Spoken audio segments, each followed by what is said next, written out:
इस वीडियो के अंदर बात कर लेते हैं हम कूलॉम्स लॉ के लिमिटेशन के बारे में। ऑलरेडी कूलॉम्स लॉ जो है हम लोगों ने देख लिया है कि कूलॉम्स लॉ क्या होता है। एक बार हम रिवाइज करवा देते हैं, आपको फॉर्मूला बता देते हैं।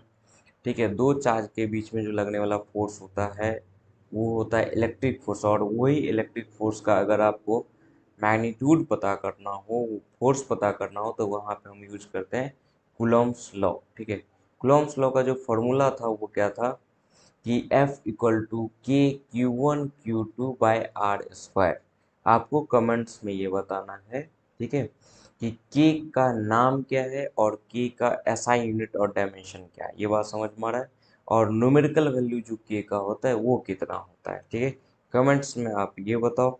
फिर आगे हम जो लास्ट में है आपको वो के का जो वैल्यू है वो हम बता देंगे। ठीक है, तो उसके लास्ट में जो है वीडियो के लास्ट में के का वैल्यू आपको बता दिया जाएगा। लेकिन फिलहाल अभी जो है आप कमेंट में करके बताओ कि देखो याद है कि नहीं है। ठीक है, चलिए, तो यहाँ पे वो जो फॉर्मूला है F इक्वल टू के Q1 Q2/r², वो लगाने से पहले हमको कुछ बात का ध्यान रखना होता है जो कहलाता है लिमिटेशन ऑफ कूलॉम्स लॉ। तो इसमें आइए सबसे पहले हम देखते हैं कि हेडलाइन क्या बनेगा।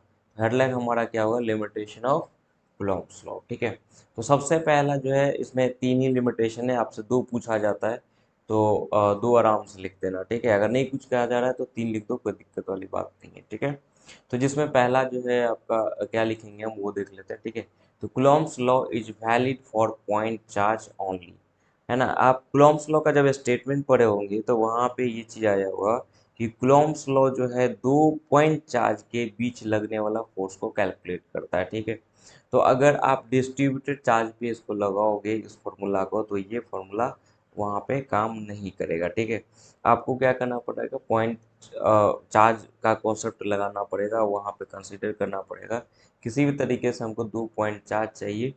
ठीक है, और तभी हम उस फॉर्मूला को क्या कर सकते हैं, अप्लाई कर सकते हैं। ठीक है, ये फॉर्मूला डिस्ट्रीब्यूटेड चार्ज के लिए डायरेक्टली अप्लाई नहीं होता है। तो वही उसका एक लिमिटेशन है। इसमें कह रहा है कि अगर आपको कूलॉम्स लॉ का वो फॉर्मूला यूज करना है तो आपको दो पॉइंट की आवश्यकता है यहाँ पर। ठीक है, चलो सेकेंड पॉइंट में क्या लिखना है, तो सेकेंड पॉइंट में हम लिखने वाले हैं Coulomb's law is does not operate less than 10⁻⁻15 metre.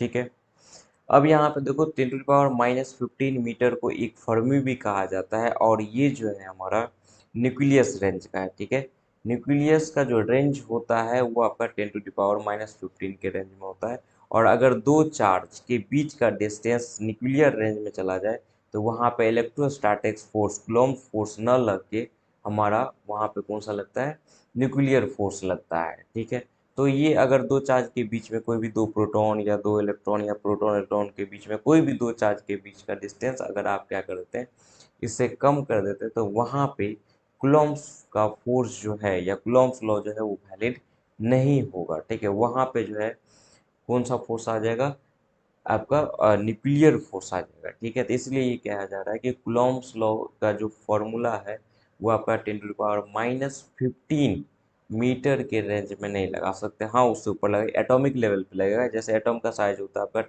कितना, 10 ×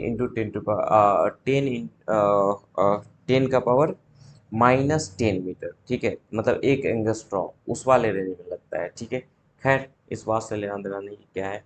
यहाँ पे लिमिटेशन 2 मार्क्स में आपसे पूछा जा रहा है तो उस तरीके से लिख लोगे। ठीक है, एक और आप चाहो तो लिख सकते हो, वो है हमारा Coulomb's law is not applicable for moving charge moving with high velocity. ठीक है, क्या है आपका, Coulomb's law is not applicable for charge moving with high velocity. अगर आपका वेलोसिटी जो है हाई है तो वहाँ पे आपका कूलॉम्ब्स लॉ जो है नहीं लगाओगे। एक तो ये मूविंग चार्ज, देखो अगर रिलेटिव मोशन हो रहा है तो आप जो कूलॉम्ब्स का फॉर्मूला है वो आप लगा ही नहीं सकते हैं, क्योंकि कूलॉम्ब्स लॉ के फॉर्मूला में जो है दो चार्ज के बीच के डिस्टेंस आता है। अगर ये कंटिन्यूसली डिस्टेंस अगर वैरी करे तो वहाँ पे तो ये नहीं है। ठीक है, लेकिन ये यहाँ पे क्या कह रहा है कि ये आप यहाँ पे मान के चलो कि रिलेटिव मोशन तो आपका जीरो है, दो चार्ज के बीच में रिलेटिव मोशन जीरो है। लेकिन वो मोशन भी जो है ना, अगर मोशन हो रहा है चार्ज के बीच में तो वहाँ पे मैग्नेटिक फील्ड का इफेक्ट आ जाता है, जिसकी वजह से आपका इलेक्ट्रिक फील्ड के इफेक्ट पे हो सकता है कि असर डाले। ठीक है, इसलिए कह रहा है कि अगर आप मान लीजिए स्लो मूवी करवाओगे तो इलेक्ट्रिक, अगर मैग्नेटिक फील्ड आएगा भी तो ज़्यादा का इफेक्ट उस पर नहीं डालेगा, ठीक है। तो स्लो मूव करवा लो ताकि हम मैग्नेटिक फील्ड के वाले इफेक्ट को कैंसिल कर सके, ठीक है। तो इस तरीके से अगर 2 मार्क्स में क्वेश्चन आता है कि लिमिटेशन ऑफ क्लॉक्स लॉ लिखिए, तो ये 3 पॉइंट आप लिख के आओगे, ठीक है। ठीक है। अब इसमें था कि पूछा गया था आपको अभी कि के का जो वैल्यू होता है, न्यूमेरिकल वैल्यू, वो कितना होता है, ठीक है। तो आपको याद होगा के का जो न्यूमेरिकल वैल्यू होता है वो होता है 9 × 10⁻⁹, ठीक है। अगर यूनिट लिखना है तो हो जाएगा न्यूटन मीटर स्क्वायर पर कूलम स्क्वायर, ठीक है।